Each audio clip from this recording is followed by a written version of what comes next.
Hi. അപ്പം നമ്മൾ ഇന്നൊരു പാർട്ടിക്ക് പോവാണ്. ഇവിടെ വന്നിട്ടും ഒരു ചെറിയ വിരുന്ന്.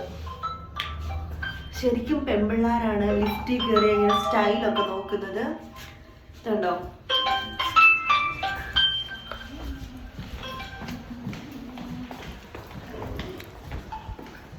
ശരിക്കും നമ്മളിപ്പോൾ പോകുമ്പോഴത്തേന് രണ്ട് മാന്യ വ്യക്തികളുടെ കയ്യിൽ നിന്ന് നമുക്ക് രണ്ട് വഴക്കിപ്പോൾ കിട്ടും. കാണിച്ചു തരാം കേട്ടോ.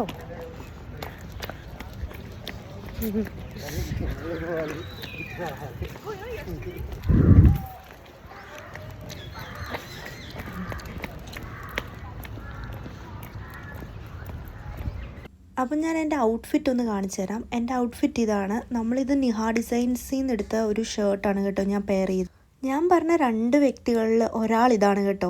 ലൈഫിൽ ഫുഡിന് മാത്രം ഇമ്പോർട്ടൻസ് കൊടുക്കുന്ന ഒരാൾ ഉണ്ടോയെന്ന് ചോദിച്ചാൽ ഞാൻ ഇദ്ദേഹത്തെ ചൂണ്ടിക്കാണിക്കും. ഇദ്ദേഹത്തിൻ്റെ ഒരു ദിവസം സ്റ്റാർട്ട് ചെയ്യുന്നത് തന്നെ ഫുഡെന്ന് പറഞ്ഞിട്ടാണ്. അപ്പം ഏത് ഷോപ്പ് കണ്ടാലും ആൾക്കൊരു ഫുഡ് കഴിക്കണം. അപ്പോൾ ആൾക്കൊരു കമ്പനി കൊടുക്കാനായിട്ട് ഞാനൊരു ചിക്കൻ റോൾ ഓർഡർ ആക്കിയിട്ടുണ്ടായിരുന്നു. അങ്ങനെ നമ്മുടെ ഈ രണ്ടിൽ മൂന്നാമത്തെ ഒരാളും കൂടെ എത്തി. നമ്മളെങ്ങോട്ടാണോ പോകുന്നത് അവിടെ കുട്ടികൾക്ക് വേണ്ടി നമുക്ക് കുറച്ച് ചോക്ലേറ്റ് വാങ്ങാമെന്ന് കരുതി. അങ്ങനെ നമ്മൾ ചോക്ലേറ്റ് ഒക്കെ വാങ്ങിച്ച് അവിടുന്ന് ഇറങ്ങി. നമ്മൾ മെട്രോ സ്റ്റേഷനിൽ നിന്ന് തന്നെയാണ് കേട്ടോ വാങ്ങിച്ചത്. അങ്ങനെ നമ്മളെത്തി. നമ്മൾ ശരത് ഭായിയുടെ വീട്ടിലെത്തി. അങ്ങനെ നമ്മൾ കുറേ ആളുകൾക്ക് അവിടെ ശരത് ഭായിയുടെ വക സ്പെഷ്യൽ ബിരിയാണിയൊക്കെ ആയിരുന്നു.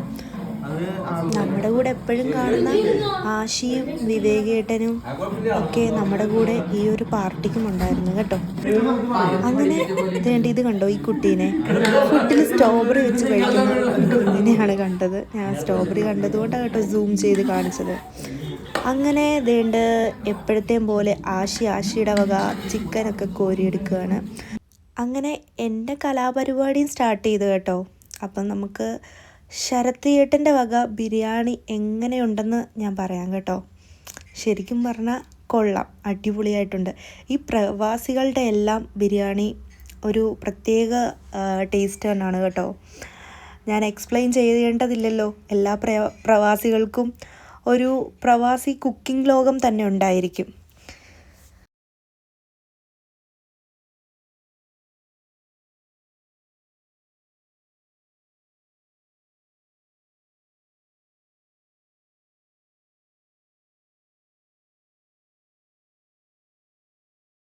അങ്ങനെ അടുത്ത കണ്ടൻറ്റിലേക്ക് ഞാൻ വന്നിട്ടുണ്ട്. എൻ്റെ ചാനൽ പ്ലേ ചെയ്യാനാണ് ഇവരെല്ലാം നോക്കുന്നത്.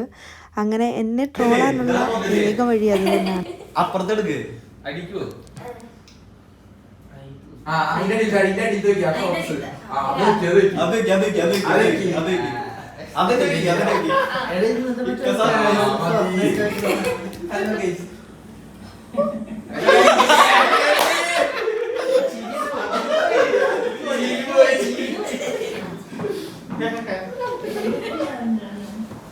Okay baby, sound like it.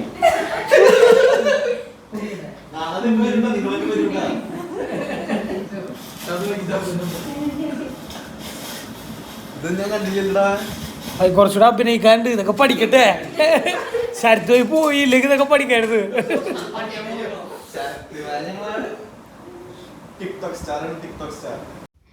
നമ്മുടെ ട്രോളൊക്കെ കഴിഞ്ഞിട്ട് ഞാൻ അവിടെ നിന്ന് മാറി നോക്കിയപ്പോഴാണ് അവിടെ ഒരു ശരത്തേട്ടൻ്റെ വീട്ടിലൊരു കുഞ്ഞു മുയലുണ്ട്. അങ്ങനെ മുയലിനെയൊക്കെ കളിപ്പിച്ച് ഞാനവിടെ കുറച്ച് നേരം ഇരുന്നു. നല്ലൊരു വൈറ്റ് ക്യൂട്ട് മുയലായിരുന്നു കേട്ടോ.